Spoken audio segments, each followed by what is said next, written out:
Good morning all of you. Class 8th Hindi व्याकरण, आपका lesson है शब्द भंडार। तो कल हम लोग पढ़ रहे थे पर्यायवाची शब्द और अनेकार्थक शब्द। चलिए आज हम पढ़ेंगे विलोम शब्द। तो देखिए, परस्पर विपरीत अर्थ देने वाले शब्दों को विलोम शब्द कहते हैं। कुछ विपरीतार्थक शब्द उपसर्ग लगाकर बनाए जा सकते हैं। तत्सम शब्दों के विपरीतार्थक तत्सम और तद्भव शब्दों के विपरीतार्थक तद्भव शब्द लिखने चाहिए। देखिए, इसमें बता रहे हैं कि आपस में विपरीत अर्थ देने वाले शब्दों को, विपरीत उल्टा अर्थ देने वाले शब्दों को विलोम शब्द कहते हैं। तो कुछ विपरीतार्थक शब्द उपसर्ग लगाकर बनाए जा सकते हैं और तत्सम शब्दों के विपरीतार्थक तत्सम और तद्भव शब्दों के विपरीतार्थक तद्भव शब्द लिखने चाहिए। तो देखिए, इसमें उदाहरण भी दिए गए हैं। ये शब्द है और ये विलोम है। ये अर्थ का विलोम शब्द क्या होगा? अनर्थ। अमृत का विलोम क्या होगा? विष। तो विलोम, विलोम मीन्स जो उल्टा अर्थ दे। तो तत्सम शब्दों के विपरीतार्थक विलोम शब्द हम तत्सम में लिखेंगे और तद्भव शब्दों के विपरीतार्थक शब्द हम तद्भव शब्द में ही लिखेंगे। देखिए, अभिमान है, अभिमान का विलोम शब्द क्या होगा? निरभिमान। अस्त का विलोम शब्द क्या होगा? उदय। इसी तरह से ये उदाहरण है, इसको देख लीजिएगा। आगे चलते हैं। विलोम शब्द के बाद है आपका श्रुति सम भिन्नार्थक शब्द। तो देखिए, वे शब्द जो सुनने में एक जैसे लगते हैं परंतु उनके अर्थ में अंतर होता है, श्रुति सम भिन्नार्थक शब्द कहलाते हैं। इनकी पहचान उच्चारण और वर्तनी के प्रयोग से होती है।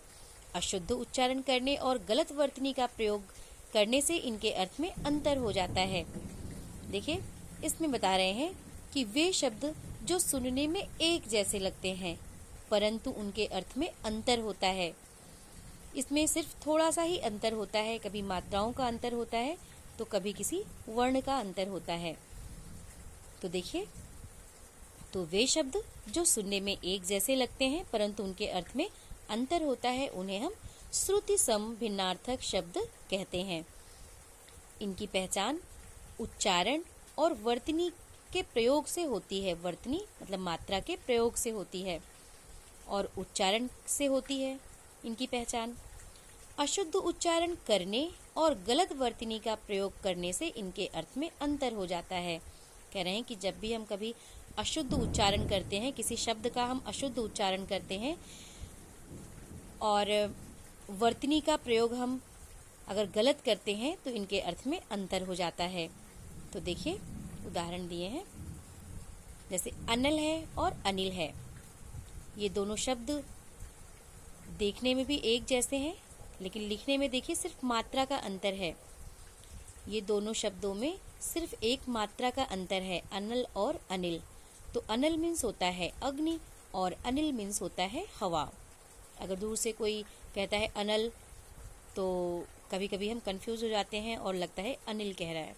ऐसे ही अविराम, अविराम शब्द होता है, इसका अर्थ होता है लगातार। अविराम मीन्स होता है सुंदर। अन्न, अन्न मीन्स होता है अनाज और अन्य का अर्थ होगा दूसरा। तो देखिए, सिर्फ एक वर्ण का अंतर है, यहाँ अन्न है और यहाँ पे अन्य है। तो अन्न का अर्थ होगा अनाज और अन्य का अर्थ होगा दूसरा। ऐसे देखिए, अणु और अणु। अणु मीन्स होता है कण और अणु मीन्स होता है पीछे।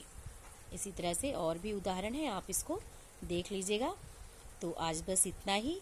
आगे कल आज आपका होमवर्क है, क्वेश्चन नोट करिए। विलोम शब्द किसे कहते हैं? उदाहरण भी दीजिए।